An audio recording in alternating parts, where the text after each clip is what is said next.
Possessive noun के बाद मैं अब आपको बताऊंगा जरन के बारे में। जो ये जरन है, ये भी शुमार किया जाता है नाउन का, ये एक टाइप है। जो जरन है, ये क्या होता है और कैसे बनता है?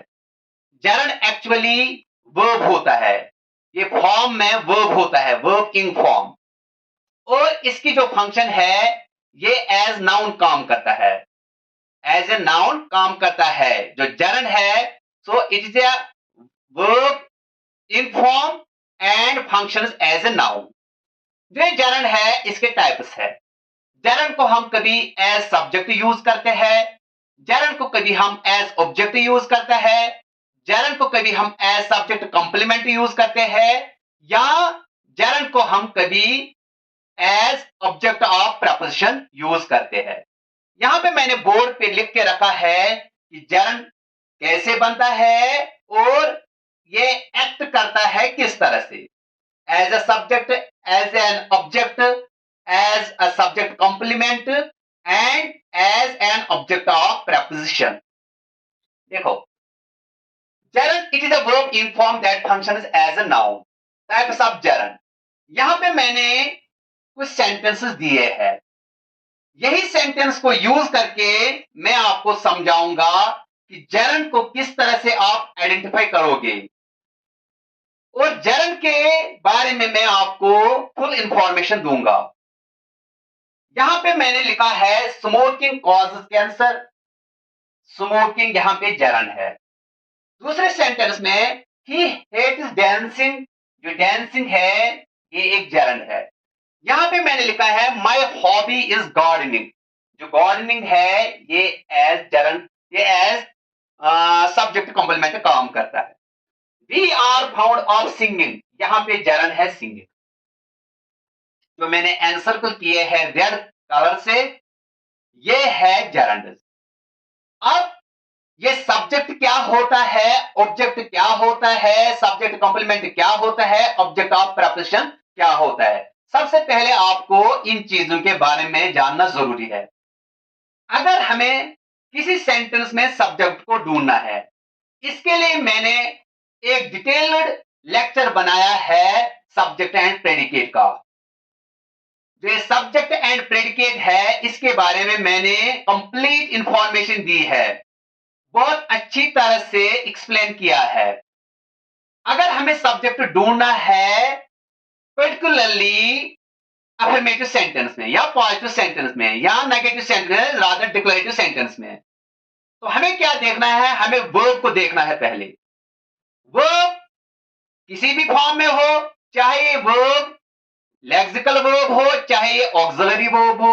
लेक्सिकल मीन्स मैन वर्ब हो, ऑक्सिलरी मीन्स चाहे ये हेल्पिंग वर्ब हो, चाहे ये लिंकिंग वर्ब हो, चाहे ये मॉडल वर्ब हो। तो वर्ब के ये ट्रू टाइप्स है, man verb, auxiliary verb. Auxiliary verb में आपको देखना है हेल्पिंग वर्ब, लिंकिंग वर्ब और मॉडल वर्ब। अगर आपको सेंटेंस में ये नजर आया डिक्लेरेटिव सेंटेंस में कि ये वर्ब है, वर्ब किसी भी फॉर्म में हो, मैन वर्ब हो, हेल्पिंग वर्ब हो, लिंकिंग वर्ब हो, मॉडल वर्ब है, जो ये वर्ब है, वर्ब से पहले सब्जेक्ट होता है। यहां मैं दिखाऊंगा आपको, यहां पे वर्ब है कॉजेस, तो इसका मतलब कॉज से पहले सब्जेक्ट है। यहाँ पे हेट, हेट से पहले ही सब्जेक्ट है। यहाँ है इज से पहले माय हॉबी सब्जेक्ट है। यहाँ पे आर से पहले भी सब्जेक्ट है। तो इस तरह से आप इजीली सब्जेक्ट को निकाल सकते हो किसी भी सेंटेंस में, पर्टिकुलरली डिक्लेरेटिव सेंटेंस में। तो सबसे पहले आपको वर्ब देखना है डिक्लेरेटिव सेंटेंस में, वर्ब से पहले सब्जेक्ट होता है। इसका मतलब जो ये कॉजेस है, कॉज से पहले है स्मोकिंग, स्मोकिंग यहाँ पे सब्जेक्ट है। अब आपको समझना है कि ये जो जरंड है ये वर्ब इन फॉर्म है। Verb in form present participle भी होता है, यानी कि जो प्रेजेंट पार्टिसिपल है ये वर्ब फॉर्म में होता है और फंक्शन भी वर्ब का करता है। मैं एक एग्जांपल दूंगा आपको। यहां पे मैं लिखूंगा he is killing birds, he is killing birds. यहां पे जो इज है, इससे पहले है सब्जेक्ट और इसके बाद है वर्ब इन फॉर्म। यहां पे जो ये वर्ब इन फॉर्म है किलिंग, इससे पहले जो इज यूज हुआ है ये हेल्पिंग वर्ब है, और जो एक किलिंग है ये नॉर्मल वर्ब है, या हम कहेंगे कि ये एक्शन वर्ब है। तो यहां पे वर्ब इन फॉर्म है और फंक्शन भी वर्ब का करता है। लेकिन यहां देखो, यहां स्मोकिंग है, स्मोकिंग से पहले कोई हेल्पिंग वर्ब नहीं है। इसका मतलब जो स्मोकिंग है ये सिर्फ वर्ब की फॉर्म में है, लेकिन फंक्शन वर्ब की नहीं करता है। यहां देखेंगे, यहां पे किलिंग वर्ब फॉर्म में भी है और फंक्शन भी वर्ब की करता है, क्योंकि इज एज हेल्पिंग वर्ब यहां पे काम कर रहा है। तो आपको समझना यही है कि जो जरन है ये वर्ब इन फॉर्म है, यही जरन एज नाउन काम करता है, क्योंकि जरन से पहले हेल्पिंग वर्ब नहीं होता है जो इसको वर्ब बनाएगा। जरन से पहले कोई हेल्पिंग वर्ब नहीं होता है। तो यहां स्मोकिंग से पहले कोई हेल्पिंग वर्ब नहीं है, इसलिए जो स्मोकिंग है यहां पे जरन का काम करता है, ये एज नाउन काम करता है। हमें पता है जो सब्जेक्ट है वो या तो नाउन होता है, या नाउन फ्रेज होता है, नाउन क्लॉज होता है, या प्रोनाउन होता है, लेकिन कोई भी वर्ब एज सब्जेक्ट नहीं होता है। इसीलिए जो ये स्मोकिंग है यहां पे ये नाउन है, ये जरन है। अब दूसरा जो है, दूसरे सेंटेंस में ही हेट्स डांसिंग, यहां पे डांसिंग से पहले है verb, man verb. Man verb अगर वर्ब इन फॉर्म से पहले हो तो उस वक्त वो वर्ब इन फॉर्म जरन होता है, वो वर्ब नहीं होता है। तो यहां पे अब आपको देखना है ये जो जरन है डांसिंग, ये कौन सा जरन है। जो वर्ब है, अगर वर्ब से पहले सब्जेक्ट होता है तो डायरेक्टली वर्ब के बाद ऑब्जेक्ट होता है। यहां पे जो डांसिंग है ये मैन वर्ब के बाद आ गया, तो इसका मतलब यहां पे ये एज ऑब्जेक्ट है। तो जरन एज ऑब्जेक्ट काम कर रहा है। यहां पे हो गया ये सब्जेक्ट जरन, और ये हो गया जरन एज ऑब्जेक्ट, ये हो गया जरन एज सब्जेक्ट। जो वर्ब से पहले होता है वो सब्जेक्ट होता है, जो वर्ब के बाद होता है वो ऑब्जेक्ट होता है। हो गए दो। अब जो तीसरा है, माई हॉबी इज गार्डनिंग। अब यहां पे आपको पूरी तरह से समझना है, क्योंकि इस सेंटेंस में आप जरूर कंफ्यूज हो जाओगे। मैंने अभी अभी आपको दिखाया है, अगर वर्ब इन फॉर्म से इज है यहां पे तो ये जरन नहीं है, ये इस वक्त सिर्फ वर्ब है। तो यहां पे भी सेम कंडीशन है, माय हॉबी इज गार्डनिंग। इस गार्डनिंग से पहले इज है, इसका मतलब ये तो जरन नहीं है, ये वर्ब है, नहीं ये जरन है। अब आपको पूरी तरह से समझना है, माय हॉबी इज गार्डनिंग। आप इस सेंटेंस को और इस सेंटेंस को ले लो। इस सेंटेंस में आपको एक्शन नजर आ रहा है, ही इज किलिंग बर्ड्स, इसका मतलब वो परिंदों को मार रहा है, वो यहाँ पे एक्शन कर रहा है। यहां देखो, माई हॉबी इज गार्डनिंग, मेरा शौक है बागबानी का, यहाँ पे मैं कोई एक्शन नहीं कर रहा हूं, यहाँ पे सिर्फ फीलिंग है। तो इसका मतलब जो ये इज है ये एज हेल्पिंग वर्ब यूज नहीं हुआ है, यहाँ पे ये is as linking verb use हुआ है। अब आप पूरी तरह से समझना है हेल्पिंग वर्ब क्या होता है और लिंकिंग वर्ब क्या होता है।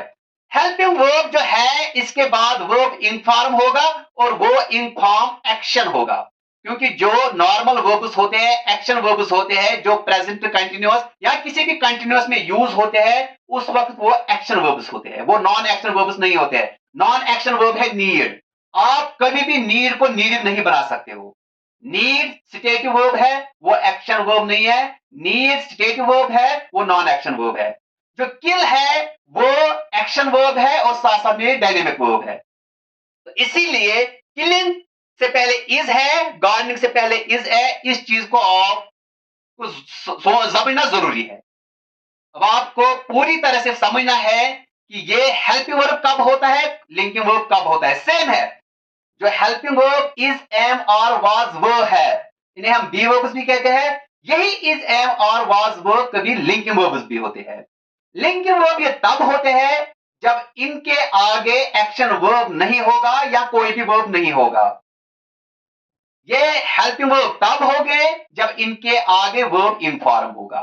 ये इस तरह से आप आसानी से समझ सकोगे।